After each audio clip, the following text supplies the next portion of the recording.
this will just show you you're preparing your live stream. Okay. So once you see YouTube, you're going to hit X on that. Because if you are going to be part of the meeting, you're going to hear your meeting on the YouTube. This will just show you you're preparing your live stream. That's where. Okay. So once you see YouTube, you're going to hit X on that. Oh. Okay. So now go back to your meeting. And Delegate Rose can conduct. Where I go here. Nope.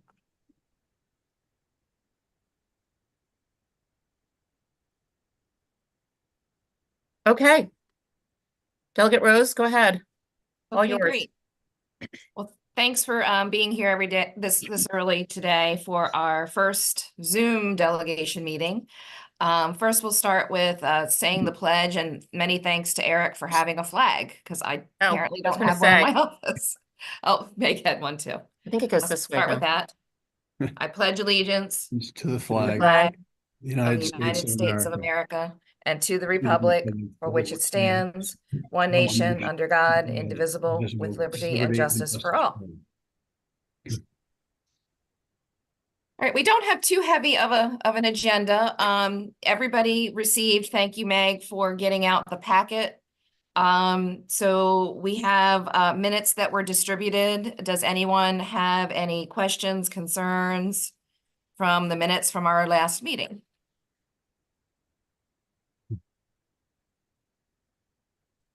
Okay, do I have a motion to accept?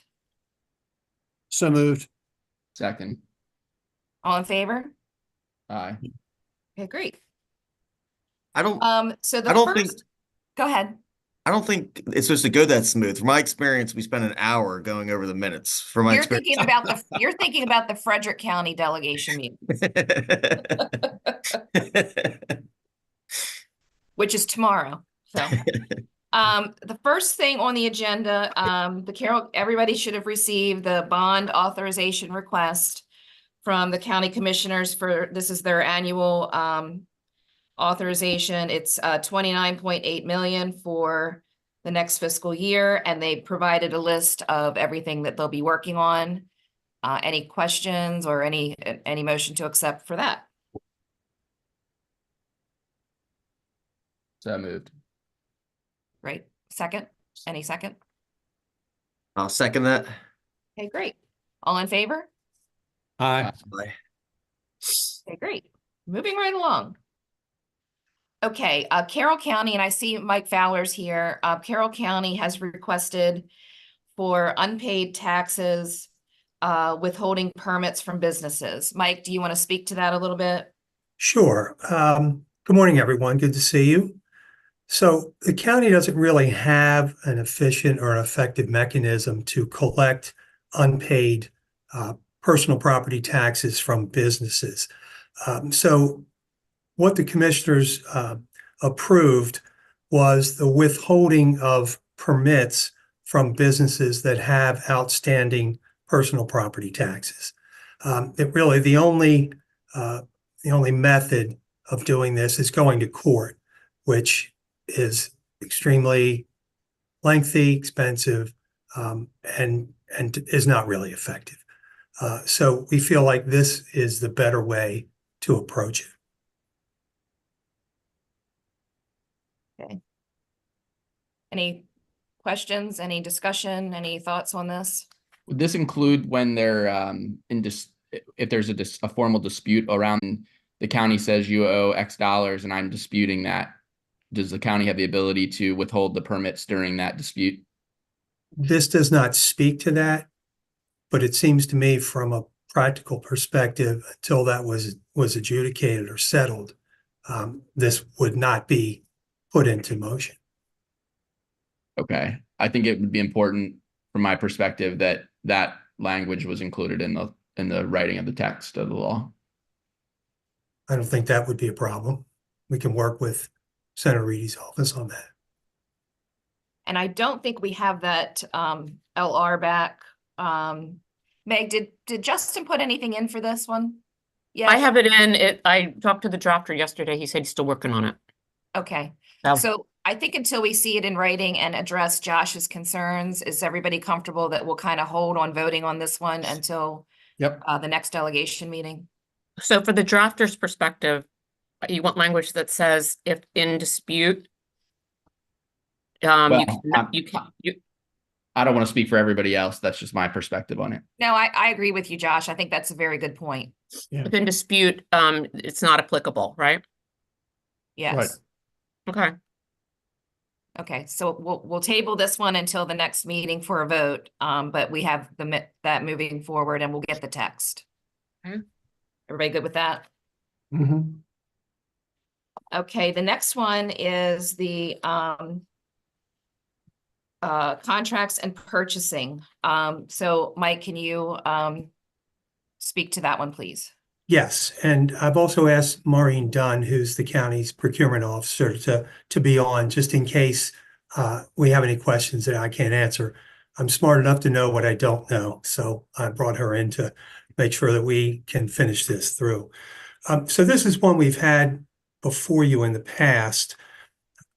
Right now, the way our purchasing is set up is that anything between $2,500 and $25,000, the procurement officer goes out and obtains three competitive quotes from vendors. Above that 25,000, it has to go to a formal bid process.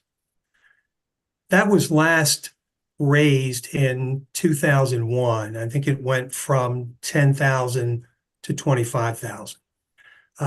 Over that time, of course, the dollar buys less and less, and inflation. We're asking now to raise that threshold to 50,000. So that would mean that anything over 50,000 would go to a formal bid, and anything between 2,500 and 50,000 would be the procurement officer obtaining three competitive quotes from vendors for that good or service. We believe this is really an efficiency and a cost-saving measure.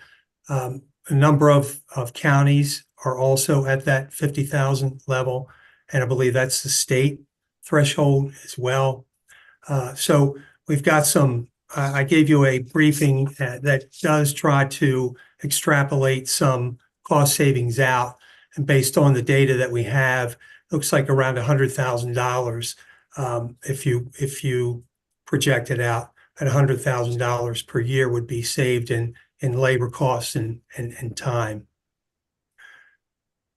And I will say also, Senator Reedy had asked previously about the competitive bids below 50,000. Would they be on a public website or public in some way? And the answer to that is no.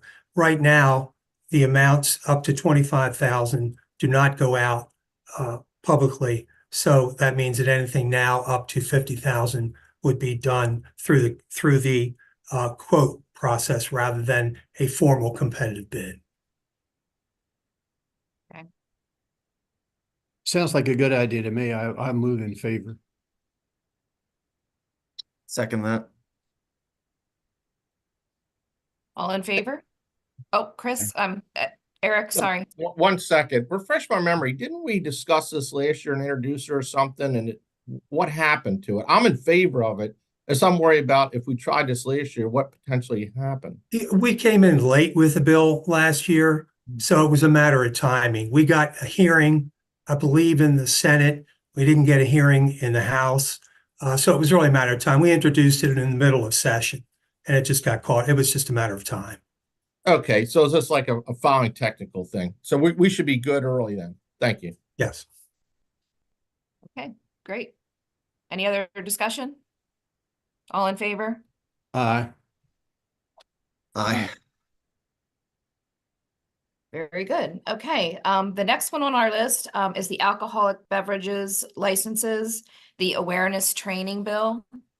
I think I sent out to all of you. I've gotten a lot of feedback from the business community with some concerns about this bill. Number one, maybe the need of it. Number two, there is a lack of, there aren't a lot of training classes available still, and it's a bit of a burden on the businesses to do this. And so based on that feedback from the community, I would like to maybe table this for some time. I don't think it's quite ready for prime time. And I'd like to get some more information on, the need for doing this, and if there's a problem, as Sue Krebs used to always say, what problem are we trying to solve? And based on the sort of pushback from the business community, I would be leaning toward either voting no or at least tabling this for further discussion. So I'll just open it to the floor for anybody's feedback. I feel similar. I'm not a huge fan of the bill in general, but we could rework it potentially, and so I'm fine with tabling it. Sounds good to me. All right, do we need to vote on that, Meg? Do we need to vote on tabling it? So, all right, so somebody want to make a motion to table this for further, just for future discussion? Motion to table. Second. April, quick question. Has anybody talked to the liquor board, or do you want me to do that?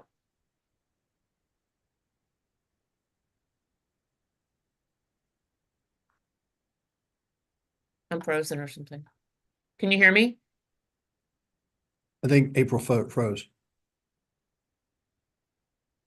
Us during the usually second or third session, and I'll let Jim speak to the fact that we kind of need to do it a little bit sooner due to the timing of some future work that he'll be doing down here at the state level. So Jim, you have the floor.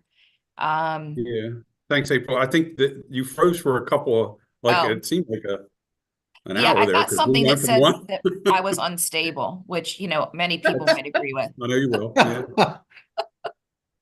Are we ready to move on to that business? We're ready for you.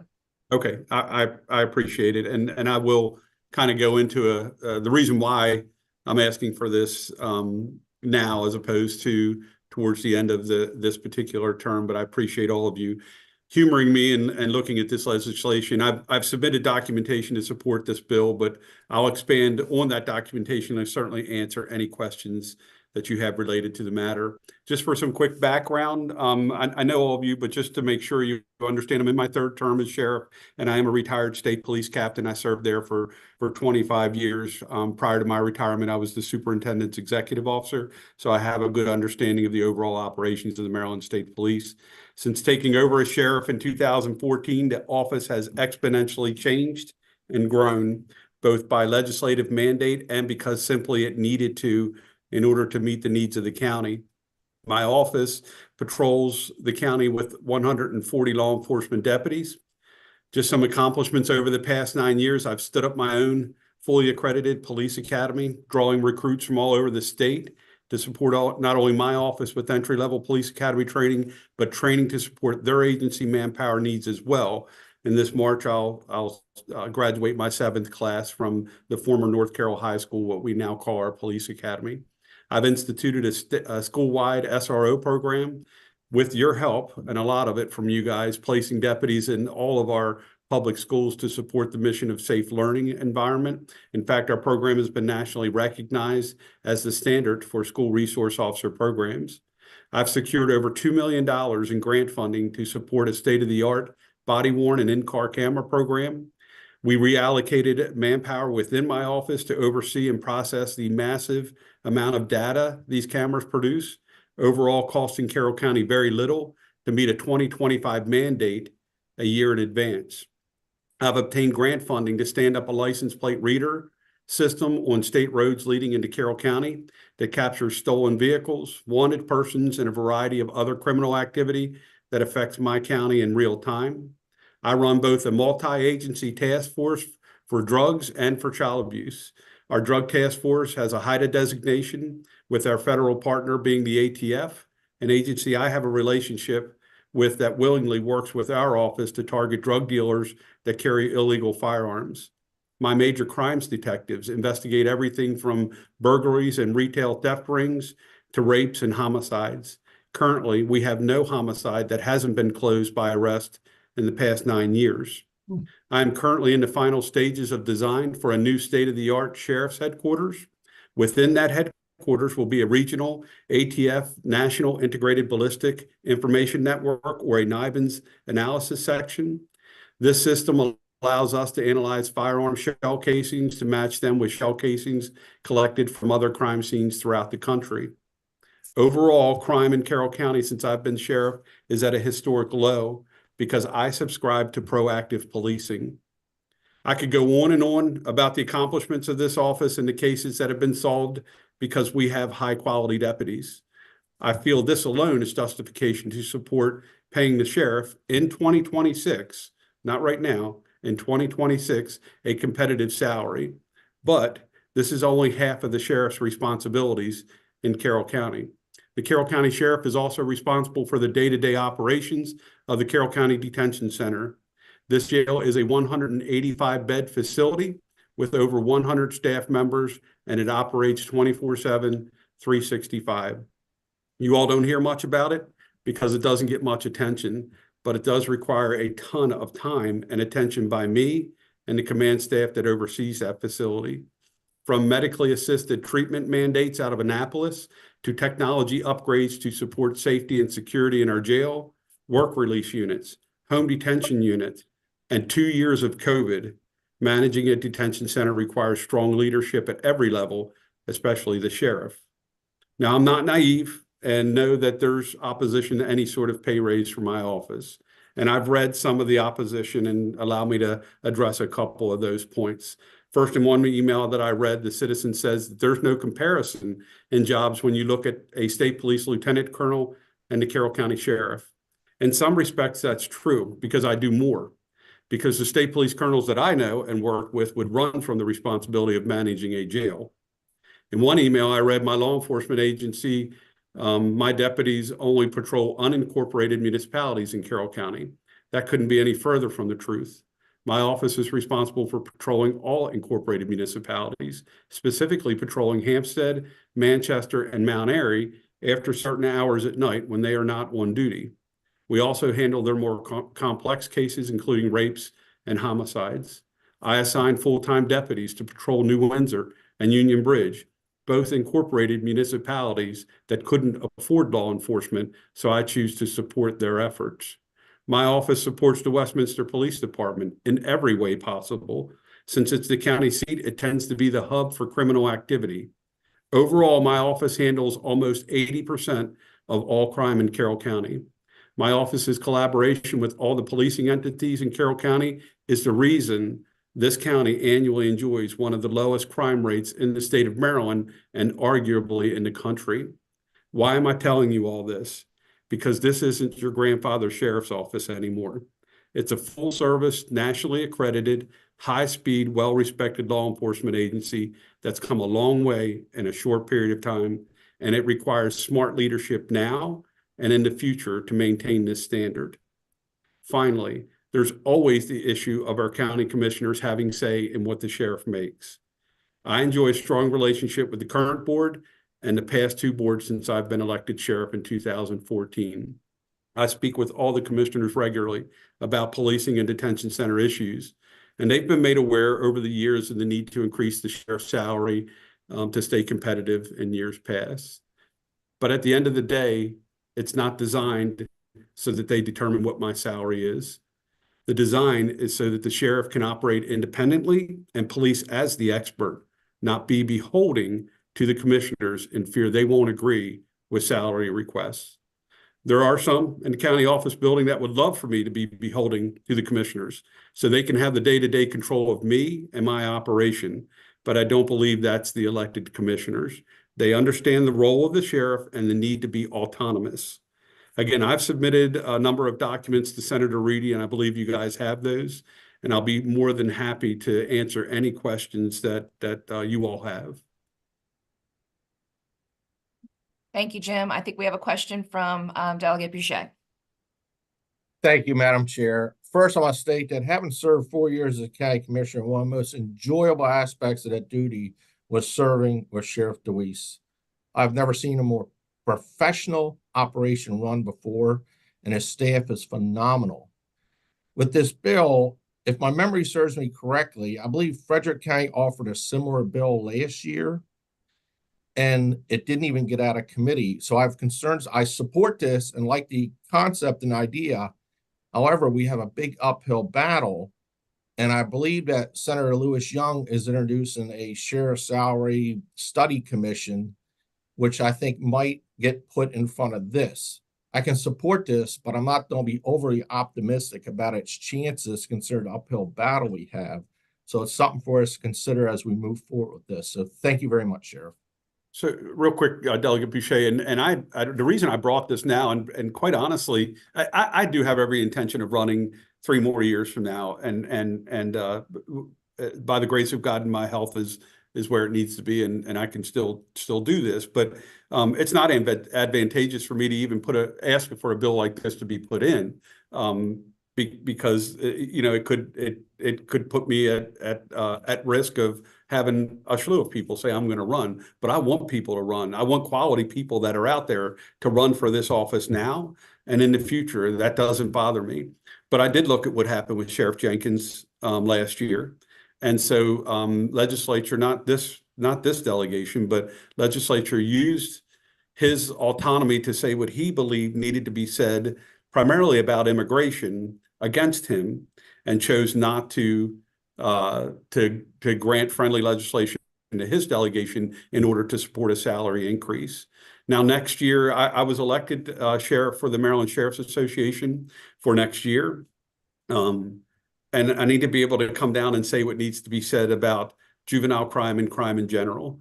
I believe I can do it in an articulate way that doesn't compromise my office, my standing as the sheriff of this county, and do it respectfully, so that I don't offend anybody. But at times, just merely coming down and saying what you did last year was wrong, and we told you that was going to be wrong, and now we're suffering the consequences for it, may cause harm to not only me as the sheriff now, but any sheriff in the future, because they could just simply say, we're not granting any pay raises. And I'll be honest with you, the market for what I'm doing, what I'm making now, I think I put it in the document, is what a sergeant in my agency makes. It's woefully low, but you don't come on the job to make a bunch of money. But if you want to attract Josh Stanko's father to run for sheriff, if you want to do those sort of things, then you've got to pay a competitive salary. These guys, they know it's a lot of work. It is a lot of work to do this. Hey, Jim, just for the sorry, Sheriff DeWeese, excuse me, just for the broader public, and I'm supportive of this, so this isn't really for me, but for the recording. Can you just talk about, and I agree with the way you framed your role as being in a greater scope than a lieutenant colonel in the Maryland State Police, right? But I'm not sure that everyone in the public, and you could Google, for the public, you can Google the rank levels. Can you talk about what a lieutenant colonel does in the state police, just for the broader public? And again, I'm a supporter of this bill. Sure, the lieutenant colonels are bureau chiefs. So there's a superintendent that oversees the operation, the entire department of the state police. And then there are 3 bureaus within the state police. There's administrative services, there's criminal investigations, and there's law enforcement, patrol, field operations. Field operations colonel generally has the majority of the agency. And it can span from 900 people down to CID colonel having 200, maybe 300 people. It's broken up that way. And then there are civilian directors that have budget and finance and different things like that. So a field operations colonel would have all the barracks, and all those barracks would run under them, and then investigations and administrative services. So it's kind of a hodgepodge of how many people they would have. And then within that rank structure, like I said, I was a captain when I retired. I answered to a major and a lieutenant colonel, but I ran a division within the state police special operations division. So there's a lot of rank structure there to support a lieutenant colonel. Kind of the way we operate here, the warden is appointed by me, the undersheriff is appointed by me. I oversee those operations almost like the superintendent would oversee his 2 lieutenant colonels.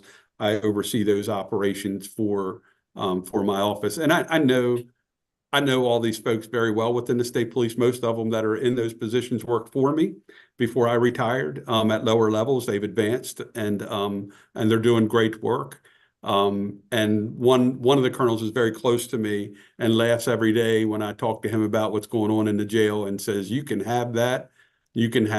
But I got to tell you, Delegate Stanko, the jail you don't hear much about, but it's a very well-run operation and with wonderful people in there that need an awful lot of support and they need good leadership. And the only thing to add to that is to compare it to only 10 sheriffs in the state of Maryland oversee a similar operation to what I see. Hartford, Frederick, Cecil, when it comes to law enforcement and corrections, court security. I have operations in all the courthouses as well. So it's kind of a big operation, but in other areas, there's a warden that's appointed by the county and the police chief has no say really and no interaction with corrections. They just run law enforcement.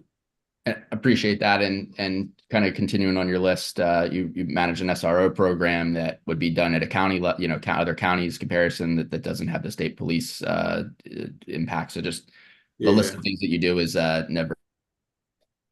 Yeah, and I'm kind of the clearinghouse for all that, right? I mean, when it's time to institute a program locally, it usually when it comes along. No problem. You froze up a little bit. I'm kind of the clearinghouse for a lot of stuff that comes through. The commissioners will discuss it with me, and I'll usually try and take it on and work within my office to make it happen. One of the bigger programs is the body-worn camera. Those mandates that came out of Annapolis and struggling to fund that, but we were able to get an awful lot of money through grants to stand that up, congressional grants as well as through GoCap, in order for it to lessen the burden. But that's not a small program for the amount of cameras that I put in to try and manage on a day-to-day basis. We're not talking about a small police department. Thank you. Any other questions or discussion? Do I have a motion to approve? I'll move to approve. I think we have Chris and Josh. Second. Did you second it? Yeah, second. Yeah, my internet's going a little bit in and out. Okay, great. All those in favor? Aye. Okay, great. Thank you. I appreciate it. Delegate Rose, did you have I think my wife submitted something. Did you go through that yet? Yes, that's next Okay, on the agenda. And yeah, she's not here. Are you able to answer I can, yeah. any questions? Yep. So our clerk of the court, Heather DeWeese, brought to us over the summer. Basically, there's like some cleanup language for oath of office that needs to be addressed, and it's a little complicated. So I will defer to Jim if you can sort of give I think you guys talked about it at the last meeting. I wasn't there the whole time, but can you speak to that for us? Yeah, I think to streamline this clarifies the oath of office for sheriff's deputies that work for me that really was put in place when the sheriff was the tax collector. And so receiving funds and delving out funds and sales and stuff like that. And those things just simply don't exist anymore. And there was a little bit of confusion for court purposes to make sure that deputies were duly sworn in to identify specifically what their functions are. And so this was brought to my attention not only by Heather, but during her clerk's conference, a number of other counties had noticed that their oath of office for sheriff's deputies was outdated, and it was based on just a century or two ago of what the sheriff was doing then. And it kind of falls back to, this isn't your grandfather's sheriff's office anymore. It's not run by by Monk Campbell, and those things are now done just completely differently. And I think what Heather was trying to do was streamline the oath of office so that there were no court challenges, and it specifically identified what the office does today, what a deputy does today. Thank you for that explanation. I appreciate it. Any discussion or questions on this particular bill? Chris? And I was Senator on West. move, but the senator put his hand. Let the senator speak first. no, I was making a motion to my aide who just came in the room. Oh, If you want a motion to approve, I approve it. There you go. I got the motion. He's got the second. So Fine, good. okay, great. All in favor? Aye. Chris, you better stay away from an auction. Yeah. You almost bought a car, right? Tell my aide to stay out. Okay, great. That's everything on our agenda other than any new business. Does anybody have anything to bring up for the good of the order? Delegate Rose, may I be excused?